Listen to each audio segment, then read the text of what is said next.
Hello everyone, I am mental version and welcome to my first mini blog. তো চলে গেলাম উত্তরা দিয়াবাড়ি। অনেক দিন ধরে ভাবতেছি একটি নিরিবিলি পরিবেশে ঘুরবো, ফাইনালি চলে আসলাম। আমার মতো যারা নিরিবিলি পরিবেশ পছন্দ করেন তারা চাইলে ফ্যামিলি নিয়ে এবং আপনার প্রিয়জন বা ফ্রেন্ড সার্কেল নিয়ে এখানে এসে ঘুরতে পারেন। এই ছোট্ট রেস্টুরেন্টে রয়েছে অনেক সুন্দর সুন্দর প্লেস। আপনারা চাইলে এখানে ফ্যামিলি নিয়ে ফিশিং করতে পারেন। এখানে একটা আঙ্কেল অনেক সুন্দর করে মাছ ধরতেছিল, ভালোই লাগলো দেখতে। এখানে গাছের নিচে বসে ফ্যামিলি অথবা ফ্রেন্ড সার্কেল নিয়েও গল্প করার সুন্দর একটি মোমেন্ট। হালকা পাতলা কিছু খাবারের অর্ডার করলাম, চিকেন সিট অফ অ্যান্ড কাঁচা আমের জুস। আমাদের কাছে খাবারটা খুবই মজা ছিল। এখানকার খাবারের দাম খুবই কম। এইখানকার সুন্দর সুন্দর প্লেসগুলোতে আমি কিছু ফটোশ্যুট করে নিলাম। আমার ফটোশ্যুট করে দিয়েছে আমার বিগ ব্রাদার।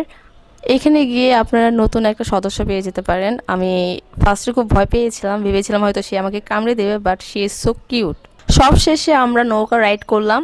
আমাদের ফার্স্টে খুব ভয় লাগতেছিল যে হয়তো পড়ে যাব, কিন্তু না, আমরা অনেক সুন্দর মতোই বসতে পারছি। অ্যান্ড আমি শুরু থেকে যে বলেছিলাম আমার বিগ ব্রাদার সে হচ্ছে নৌকা চালাচ্ছিল, সো আমাদের কোনো ভয় লাগতেছিল না। আমরা অনেক অনেক এনজয় করেছি। আমাদের ভিডিওটি কেমন লেগেছে অবশ্যই আপনারা কমেন্টে জানাবেন, আর অবশ্যই চলে আসবেন প্রিয়জনকে নিয়ে সুন্দর একটি মুহূর্ত কাটানোর জন্য।